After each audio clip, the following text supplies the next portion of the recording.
드리는, 그리고 겸손히 마음의 무릎을 꿇고 생명의 말씀에 청종하시는 사랑하는 성도 여러분 위에 하나님의 은혜, 말씀의 능력이 함께 하시길 주의 이름으로 축원합니다. 요즘 팔복에 대해서 함께 생각을 나누고 있습니다. 오늘은 의에 줄이고 목마른 복에 대하여 함께 생각을 나누어 보려고 합니다. 여러분들 저를 한번 따라서 해보시죠. 의에 줄이고 목마른 자는 복이 있나니 그들이 배부를 것이며, 믿으시지요? 그러시다고 한다면 여러분 살아가실 때에 의에 줄이고 목마른 삶을 살기 위하여 힘쓰시고 노력하시고 여러분들 자신과 씨름하시고 환경과 싸워 승리하시는 의의 종들이 되실 수 있기를 주의 이름으로 축원합니다. 전후좌우에 계신 분들 인사 한번 또 나눠보시죠. 의에 줄이고 목마른 사람이 됩시다. 인사 한번 나눠보시죠. 의에 줄이고 목마른 사람이 됩시다. 좋습니다. 네. 오늘 이 본문의 말씀을 가지고 한 세 가지로 좀 나누어서 생각을 나누어 보려고 합니다. 첫 번째, 생각하고 싶은 것은 줄이고 목마른 것에 대한 것입니다. 인간이 무엇인가, 인간이 누구인가 하는 이 같은 질문에 답할 수 있는 가장 기본적인 답들이 여러 가지가 있습니다. 그 중에 하나가 동물입니다. 동물. 인간은 동물이다. 그렇게 여러분 정의를 내릴 수가 있습니다. 알고 계시는 정의이지요. 물론 짐승을 뜻하는 동물과는 다릅니다. 그래서 동물이라는 말 앞에 사회적, 윤리적, 경제적 이런 표현을 써서 인간은 사회적 동물이요, 관계적 동물이요, 그리고 윤리적 동물이요, 경제적 동물이라고 그렇게 표현을 합니다. 한번 여쭤볼까요? 아시는 분들 아시겠지만 왜 사람을 동물이라 그럴까요? 이런 같은 질문을 들리면 사람들은 움직이기 때문에 동물이라고 그렇게 답을 합니다. 맞습니다. 그러나 맞지만 정확한 답은 아닙니다. 사람이 동물인 중요한 이유는 움직이지 않으면 살 수가 없기 때문에 동물이라고 그렇게 말하는 겁니다. 사람이 살아가는 데 필요한 것들이 있습니다. 산소가 필요합니다. 물이 필요합니다. 음식이 필요합니다. 이 같은 것을 일러서 에너지라고 말합니다. 에너지가 있으면 살 수 있습니다. 그런데 에너지가 공급되지 않으면 살 수가 없습니다. 그런데 이 같은 에너지는 움직여야만 얻을 수가 있습니다. 일해야 됩니다. 농사 지어야 됩니다. 장사해야 됩니다. 사냥해야 합니다. 그래야만 산소가 생겨서 살 수가 있습니다. 움직여야만 이 같은 물을 얻을 수가 있고 음식을 얻을 수가 있습니다. 그것들이 있어야만 살아갈 수가 있습니다. 그러므로 움직이지 않으면 살 수가 없습니다. 움직이지 않고도 살아가는 사람들이 물론 있습니다. 그 사람들은 산소 호흡기를 통해서 산소를 공급받습니다. 다른 사람의 도움에 손길을 받아서 음식을 공급받습니다. 심지어 어떤 사람의 경우에는 튜브를 통해서 음식과 물을 공급받습니다. 그런 사람들은 동물이라고 말하지 않습니다. 그 사람들을 부르는 이름이 있습니다. 식물인간. 스스로 움직일 수가 없습니다. 움직여서 자기 에너지를 공급받지 못합니다. 다른 사람의 도움에 손길을 받아서만 그와 같은 것들을 공급받기 때문에 움직이는 동물이라는 표현을 쓰지 않고 식물인간이라고 그렇게 표현을 하는 것입니다. 그러므로 사람이 여러 번 살아가면서 갈증을 느끼고 헛기를 느끼는 것은 굉장히 자연스러운 일이고, 한 걸음 더 나아가서 사람이 그 같은 느낌을 갖는 것은 그 사람이 살아있다는 것을 증거하며, 그리고 그 사람이 건강하다는 사실을 증명한다. 그렇게도 말씀을 드릴 수가 있습니다. 그러므로 사람이 살아가는데 육신의 허기를 채우기 위하여, 그리고 육신의 갈증을 해소하기 위하여 부지런히 일하고 부지런히 돈을 벌고 그것을 멸시하거나 그것을 조롱하거나 그것을 꽐봐서는 안 됩니다. 그것도 매우 중요한 일이기 때문에 그렇습니다.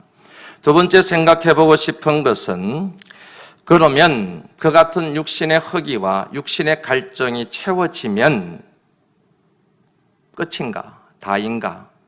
육신의 허기를 채우고 육신의 갈증을 해소하는 것으로 충분한가 하는 질문이 생깁니다. 여러분 한번 답해 보시지요. 배가 부릅니다. 갈증이 해소되었습니다. 그러면 그것으로 된 겁니까? 아니지요. 아무리 육신의 허기를 채우고 살아가도, 그리고 육신의 갈증을 해소하고 살아가도 산수와 물과 음식이 충분해도 그것으로 충분하지 않다라고 하는 사실을 여러분들 알고 계시지요? 모른 척하고 있을 뿐인 거이지요. 한 예를 들어볼까요? 외식 좋아하시지요? 외식하러 가본 경험을 한번 떠올려 보시죠. 외식하러 가면 누구든지 다 좋아합니다. 물론 가끔씩은 싫어하는 그런 분들도 계시지만 대체로 다 좋아합니다. 외식하러 가면 기분 좋습니다. 신납니다. 즐겁습니다. 마음에 막 행복한 에너지가 막 솟아나기 시작합니다. 가서 뭐냐면 허겁지겁 음식을 먹습니다. 그때도 기분 좋습니다. 그런데 음식을 다 먹고 난 뒤에 왠지 모르는 미묘한 감정이 하나 있습니다. 그게 바로 허전함입니다. 공허함입니다. 배가 고플 때는, 음식을 먹을 때는 몰랐는데 막상 배가 채워지면은, 허기가 채워지면은 미묘하게 찾아오는 이게 아닌데 라는 그런 느낌이 든다는 얘기지요. 대부분 사람들은 그 감정을 무시해요. 멸시해요. 그냥 모른 척하고 넘어가요. 그러나 민감한 사람들은 배가 부르고 난 뒤에 오는 공허함, 허전함, 이것만이 전부가 아니라는 그런 묘한 심리적인 상태를 여러분들 느끼시게 될 겁니다. 이게 다가 아니네. 그래서 여러분, 외식하러 올 때의 발걸음과 외식을 마치고 집으로 돌아갈 때의 발걸음이 완전히 틀려요. 올 때는 신나게 왔는데 배가 부른 상태에 갈 때는 왠지 모르게 공허한 마음을 안고 그렇게 집으로 돌아간다는 얘기이지요. 사는 게 사는 것이 아닙니다. 먹어도 먹는 게 아닙니다. 이런 말 많이 들어보셨지요? 여러분들도 그렇게 말한 적이 있으실걸요. 살고 있는데 사는 게 아니래요. 먹는데도 먹는 게 아니래요. 분명히 여러분 허기가 져 있습니다. 분명히 갈증을 해서 목이 탑니다. 그런데 밥 한 토를 삼킬 수가 없어요. 물 한 방울 넘길 수가 없습니다. 먹을 게 없어서 그런 게 아니에요. 먹을 게 있어요. 산의 진미가 눈앞에 펼쳐져 있어요. 그리고 배가 고파요. 힘들어요. 먹어야 돼요. 그런데 넘어가지를 않아요. 밥 한 숟갈을 삼키는 게 너무 고통스러워요. 물 한 방울이 넘어가지를 않아요. 어느 때 그렇습니까? 마음이 아플 때, 마음이 상할 때, 이러저러한 문제로 인하여 마음에 큰 고통을 겪고 있을 때 산의 진미가 있어도 넘어가지를 않아요. 배가 고픈데도 먹고 싶은 마음이 들지를 않아요. 그때는 여러분 음식도 들어가지 않을 뿐만 아니고 음식을 먹어도 그 마음이 문제가 풀어지지를 않습니다. 해결되지를 않습니다. 오히려 그 같은 상태에서 억지로 먹고 나면 더 공허함이 밀려 들어오는 것을 경험하신 적이 있으실 겁니다. 여기서 우리는 매우 중요한 사실을 하나 정리를 할 수가 있는데, 저와 여러분들에게 육신의 허기도 있지만 또 다른 허기가 있으며 육신의 갈증만 있는 것이 아니라 또 다른 갈증이 또한 우리의 삶의 한 축을 이루고 있다는 사실을 깨달을 수가 있습니다. 그게 바로 영혼의 허기입니다. 영혼의 갈증입니다. 육신의 허기와 육신의 갈증은 눈에 보이는 음식과 물로 해결이 됩니다. 풀 수가 있습니다. 그런데 영혼의 허기는, 여러분들 이해하기 쉽게 정신의 허기는, 마음의 허기는 눈에 보이는 음식으로, 산의 진미로, 그리고 몸에 좋다는 보약으로도 해결되지가 않고 채워지지 않는 느낌, 그거를 여러분들 말씀드리고자 하는 내용인 거지요. 어떻게 하면 이 같은 영혼의 허기를 채울 수 있을까? 영혼의 갈증을 해소할 수가 있을까? 답은 하나밖에 없습니다. 하나님 말씀입니다. 믿으시면 아멘 하시지요. 믿지 않으시면 할 수 없습니다. 여러분들이 믿든 믿지 않든 받아들이든 받아들이지 않든 상관없습니다. 저와 여러분들의 영혼의 허기를 채울 수 있는 유일한 양식은 하나님 말씀밖에 없습니다. 예수님께서 공생애를 시작하시기 전에 40일간 금식하며 기도하셨습니다. 줄이실 대로 줄이셨습니다. 이제 공생애를 본격적으로 시작하실 때 예수님께 사탄이 나타나서 공격합니다. 시험합니다. 얼마나 교묘한지 인간의 몸을 입고 이 땅에 오신 주님의 육신의 허기에 약점이 있다는 사실을 깨닫고 그 부분을 딱 공격합니다. 이 돌을 가지고 떡을 만들어, 그렇게 사탄이 유혹을 합니다. 그 당시 예수님에게 정말 가장 필요했던 것은 육의 양식이었습니다. 떡이 필요했습니다. 먹을 것이 필요했습니다. 그랬을 때 예수님께서 뭐라고 답하셨는지 여러분들 너무 잘 알고 계시지요. 한번 같이 읽어볼까요? 마태복음 4장 4절 말씀 시작.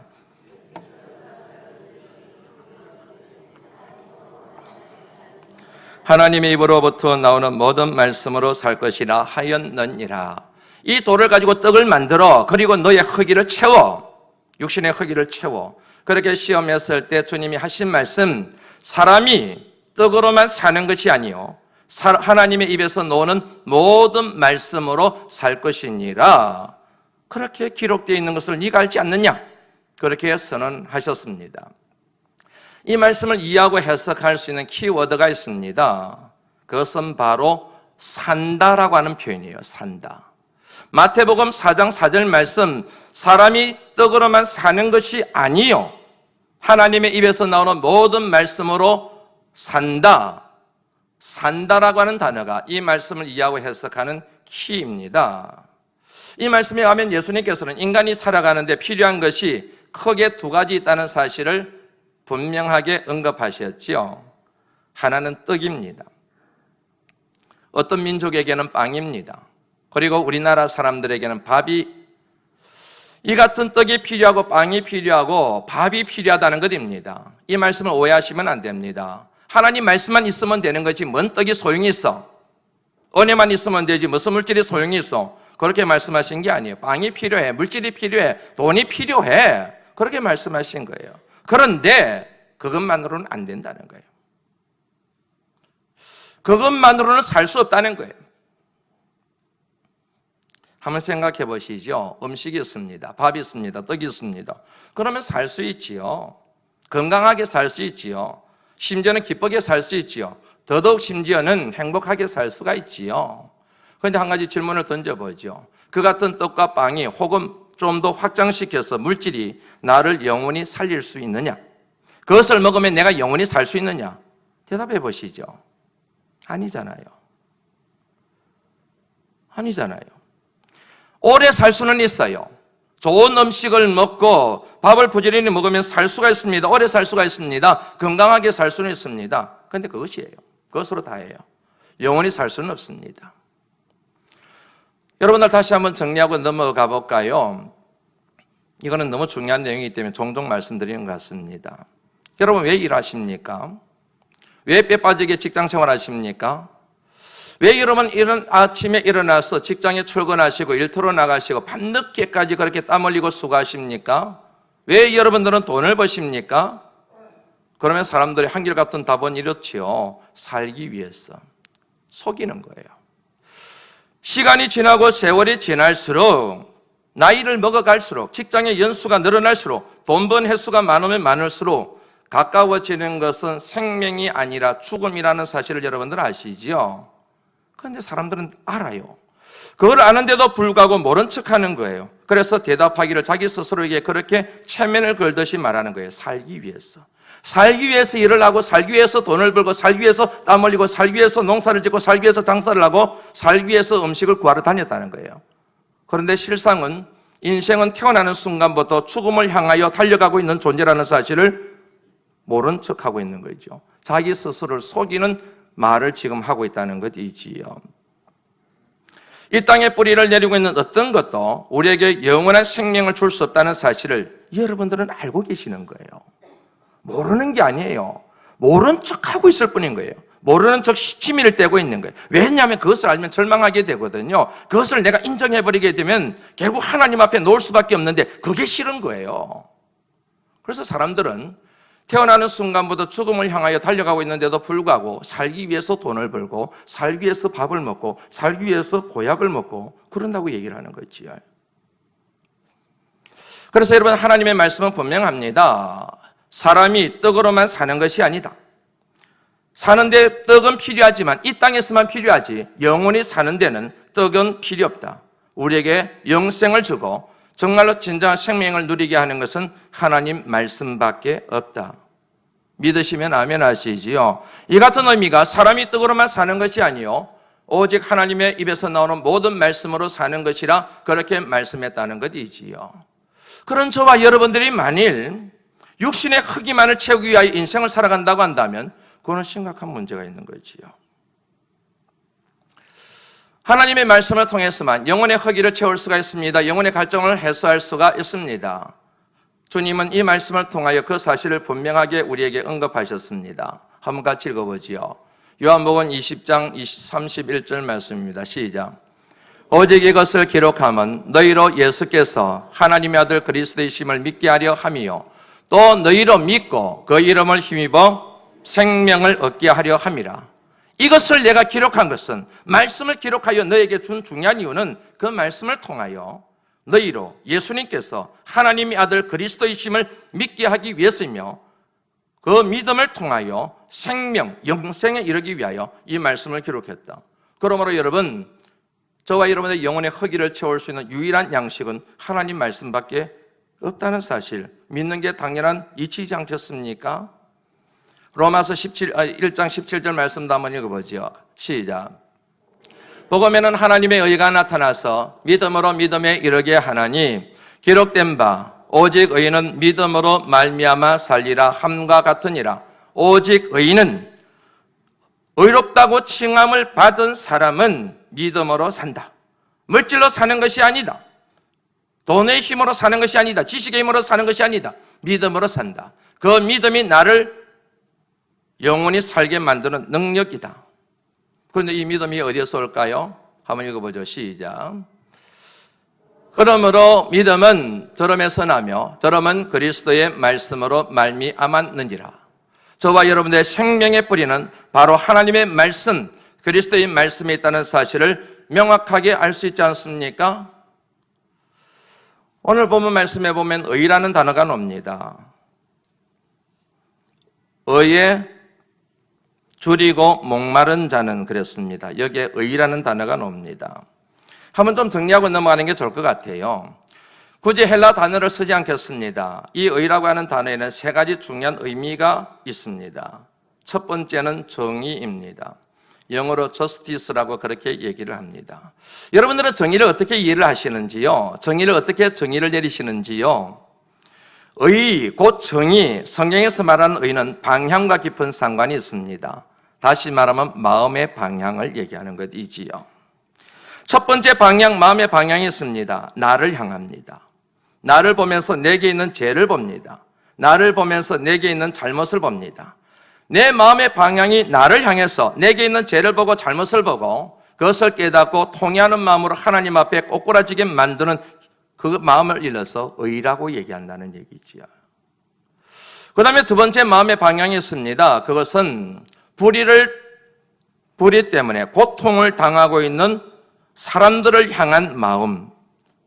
그냥 고통을 당하게 있는 것이 아니라 사회적 불의라든지 공동체의 불의라든지 그 불의로 인하여 마음이 상하고 고통을 당하고 있는 이웃을 향한 마음, 그게 바로 의라고 하는 것이지요. 그래서 그 같은 불의에 대하여 저항합니다. 반항합니다. 그리고 고통당하고 있는 사람에 대하여 변호합니다. 그들을 대변합니다. 그리고 건강한 사회, 정의로운 사회를 만들기 위한 의욕, 의지, 그것을 일러서 이 말씀에 나오는 의라고 하는 단어 이해를 할 수가 있습니다. 크게 두 번째로 이 의라고 하는 단어에 담겨있는 또 다른 뜻이 있습니다. 그것은 의무입니다. 책임감입니다. 정도선 씨가 그렇게 얘기했죠. 의리라고 하는 말을 유행시켰지 않습니까? 저는 그거 참 좋더라고요. 예수 믿는 사람들도 최소한의 예의도 있어야 되고 의리도 사실은 있어야 되는 거거든요. 예수 믿는 사람들 보면서 제가 참 속상한 것 중에 하나가 참 의리 없다, 그런 생각이 사실은 들 때가 많은데 그 의리와 같은 맥락에서 이해할 수 있는 내용이라는 얘기지요. 하나님의 사랑을 받았습니다. 그 사랑에 대한 빚진 마음이 있습니다. 그 빚진 마음에 대하여 내 나름대로 하나님에 대하여 가져야 될 의무, 책임감, 이 같은 것을 일러서 의라고 얘기를 한다는 것이지요.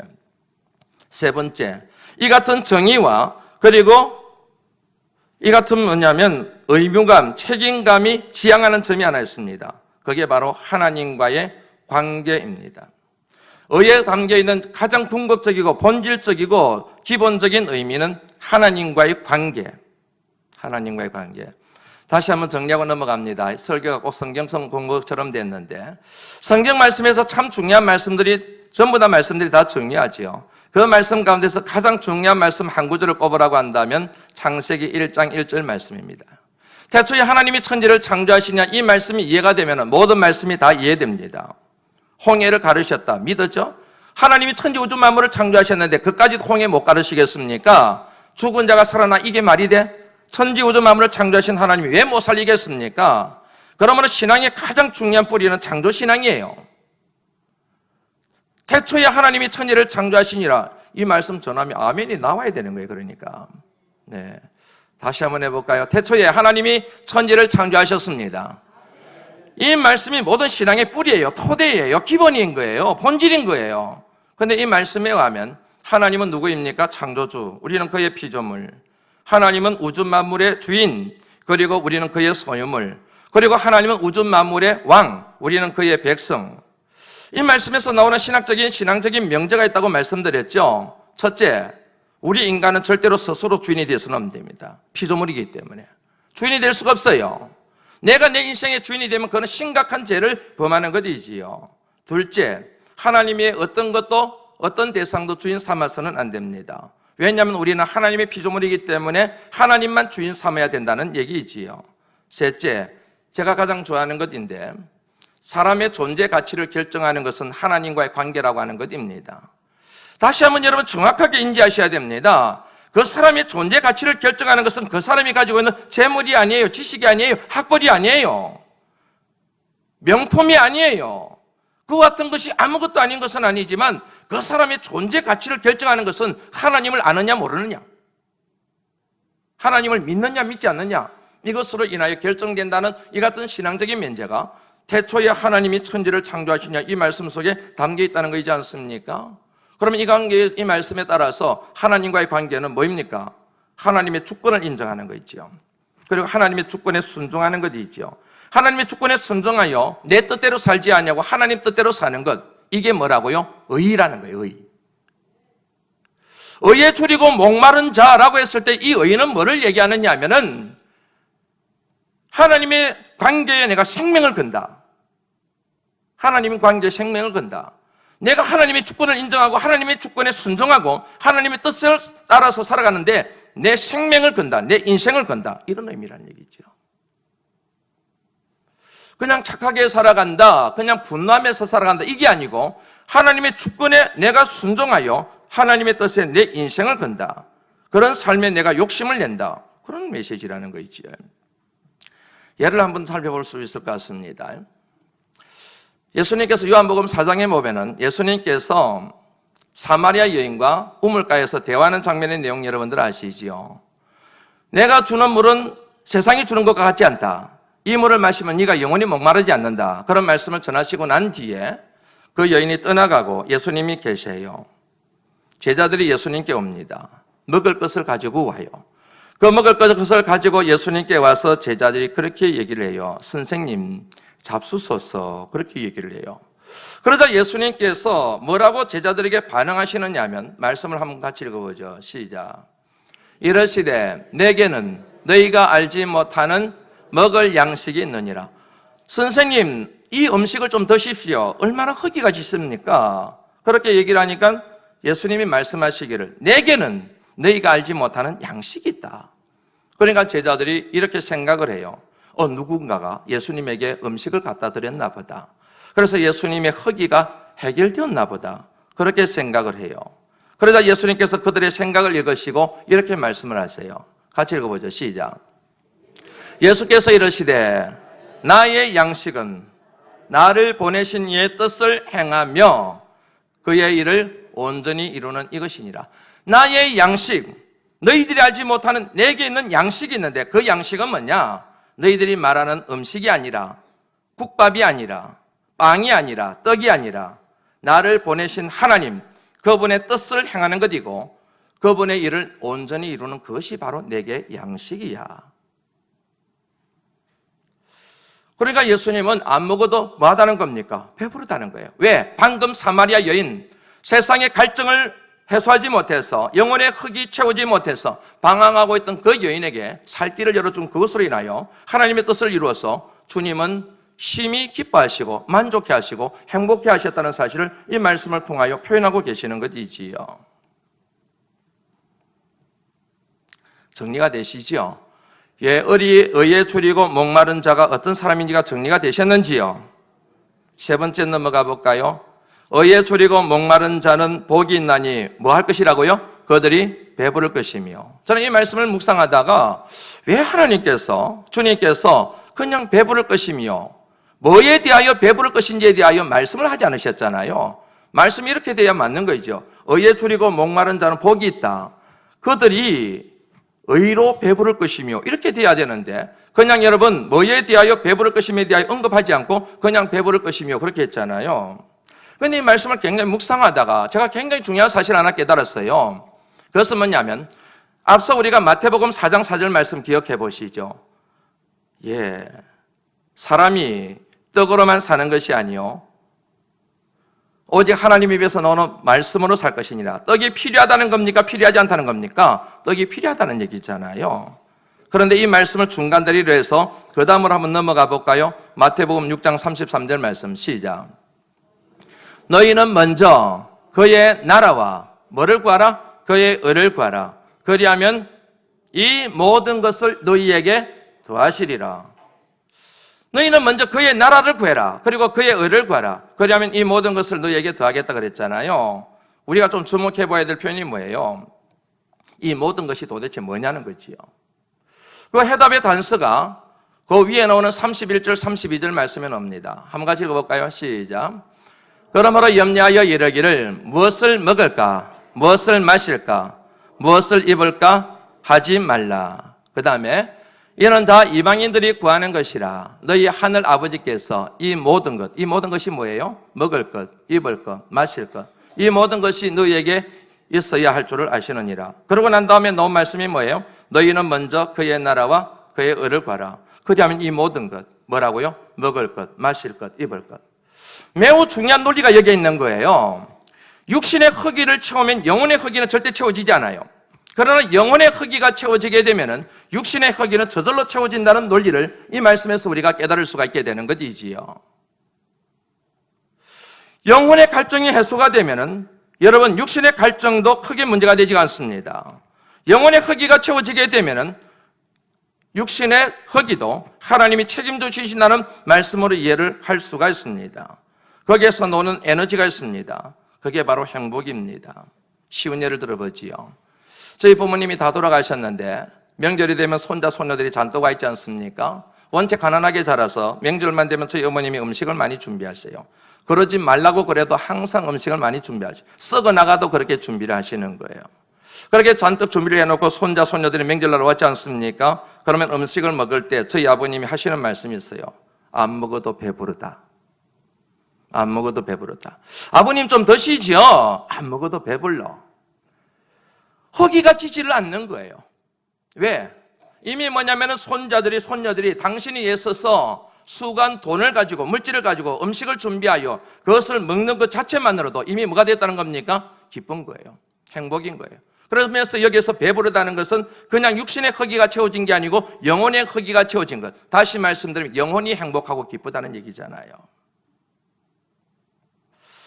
여러분들은 수준이 있으시기 때문에 이 같은 말씀에 줄거리를 잘 이해하셨으리라 생각을 합니다. 말씀을 마무리합니다.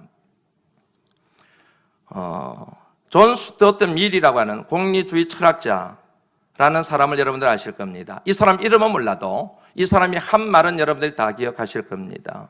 한번 읽어볼까요? 시작. 배부른 돼지가 될 바에 차라리 배고픈 소크라테스가 되겠다. 배부른 돼지가 되는 것보다도 배고픈 소크라테스가 되는 게 더 낫다. 소크라테스는 철학자입니다. 사상가입니다. 철학의 기본적인 방향은 어떻게 하면 인간이 인간답게 살 것인가, 이것을 추구하는 것입니다. 사람이라고 해서 다 같은 사람은 아닙니다. 배부른 돼지가 되는 삶이 있는가 하면 삶의 가치를 찾고 그 의미에 따라서 인생을 살아가는 사람들이 있습니다. 육신의 허기만을 채우기 위하여 시간과 인생을 살아간다고 한다면 그 사람을 일러서 어찌 진정한 인간이라 말할 수가 있겠습니까? 하나님의 사람이라고 말하면서 하나님의 도움과 능력을 빌어서 자신의 욕망을 채우고 야망을 채우고 육신의 허기와 육신의 갈증을 채우는 데만 급급하게 살아간다고 한다면 그 사람을 일러서 어찌 하나님의 사람이요 천국 시민이라고 말할 수가 있겠습니까? 다시 여러분들에게 묻습니다. 여러분들의 관심은 육신의 허기를 채우는 것입니까? 아니면 영혼의 허기를 채우는 것입니까? 여러분들은 왜 하나님 앞에 나오셨습니까? 왜 기도하십니까?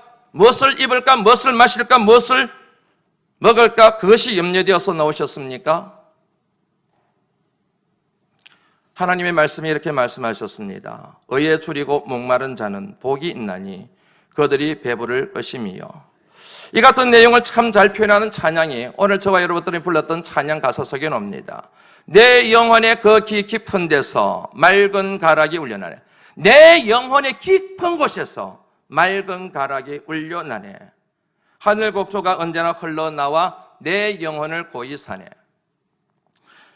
내 영혼의 평화가 넘쳐남은 주의 큰 복을 받음이라. 평화로다. 하늘 위에서 내려오네. 그 사랑의 물결이 내 영혼을 덮었었어. 사랑하는 성도 여러분, 의에 줄이고 목마른 삶을 살아갈 때 이 찬양의 가사가 여러분 입술에 실상이 되는 역사가 일어나게 될 줄로 믿습니다. 육신의 허기를 채우기 위하여 인생을 낭비하지 마시고 우리의 영혼을 위하여, 영혼의 허기를 채우기 위하여 여러분 욕심과 세상과 실험하며 승리하는 주의 용사들이 되실 수 있기를 주의 이름으로 축원합니다. 기도합니다. 하나님, 말씀 주셨사오니 이 말씀 따라 의에 줄이고 목마른 사람으로 살아가게 하여 주옵소서. 그리하여 주의 의를 따르고 주의 의를 쫓아 살아가는 자에게 주심하고 약속하신 이 모든 것을 너희에게 더하시리란 말씀의 증인되게 하시옵소서. 예수 그리스도 이름으로 간절히 기도드리옵나이다. 아멘.